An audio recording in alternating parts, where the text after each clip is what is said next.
Hello everyone, मेरे YouTube active bye routine में स्वागत है। दोस्तों, आज हम लोग पढ़ेंगे ज्वार भाटा की बहुत ही महत्वपूर्ण टॉपिक, जहां से परीक्षाओं में प्रश्न पूछा जाता है और जो बहुत ही महत्वपूर्ण भी है। तो चलिए दोस्तों, क्लास को स्टार्ट करते हैं।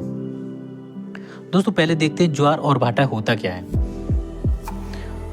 ज्वार समुद्री लहरें होती हैं जो पहले आगे बढ़कर उठती हैं। ठीक है, पहले आगे बढ़कर उठती हैं, फिर क्या होता है, फिर नीचे गिरकर वापस हो जाती हैं। ठीक है, पहले आगे बढ़कर उठती हैं, फिर नीचे गिरकर वापस हो जाती हैं। उठकर आगे बढ़ना ज्वार।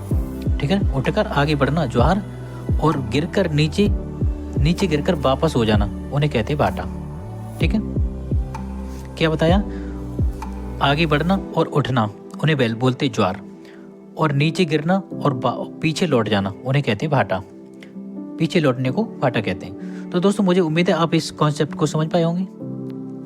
दोस्तों, अब देखेंगे ज्वार भाटा कैसे बनता है। ठीक है, चंद्रमा एवं सूर्य के आकर्षण के कारण दिन में एक बार या दो बार समुद्र तल का नियतकालिक उठने या गिरने को ज्वार भाटा कहते हैं। ठीक है, हमने वही सामान्य भाषा बताया था। जलवायु संबंधी प्रभावों के कारण जल की गति को महोर में सर्च कहते हैं। जल की गति को महोर में सर्च कहते हैं। महोर में ज्वार और भाटाओं की तरह नियमित नहीं होते। ज्वार और भाटाओं का स्थानिक एवं कालिक रूप से अध्ययन बहुत ही जटिल है, क्योंकि इसकी आवृत्ति, परिणाम या ऊंचाई में बहुत ही भिन्नता होती है। दोस्तों, ये लहरें कोई एक सामान्य नहीं होती कि आज जितने टाइम आ जाएंगे, तो ये थोड़ा सा बड़ा वैसी चीज है। इनमें मामूली सा परिवर्तन होता रहता है।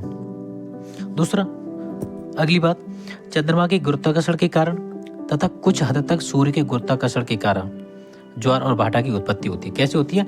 चंद्रमा के गुरुत्वाकर्षण के कारण, दूसरा कुछ हद तक सूर्य के गुरुत्वाकर्षण के कारण ज्वार भाटा की उत्पत्ति होती है। दूसरा कारक क्या है? अपकेंद्री बल है, जो कि गुरुत्वाकर्षण को संतुलित करता है। गुरुत्वाकर्षण बल तथा अपकेंद्री बल दोनों मिलकर पृथ्वी पर दो महत्वपूर्ण ज्वार भाटाओं का उत्पन्न करते हैं। दोस्तों, बहुत ही महत्वपूर्ण है चीज क्या है कि गुरुत्वाकर्षण बल और अपकेंद्री बल दोनों मिलकर पृथ्वी पर दो महत्वपूर्ण ज्वार भाटाओं का उत्पन्न करते हैं। ठीक है, पहले क्या बताया था? चंद्रमा के गुरुत्वाकर्षण बल के कारण तथा कुछ हद तक सूर्य के गुरुत्वाकर्षण बल के कारण ज्वार भाटा की उत्पत्ति होती है। दोस्तों, मुझे उम्मीद है आप समझ पा रहे होंगे।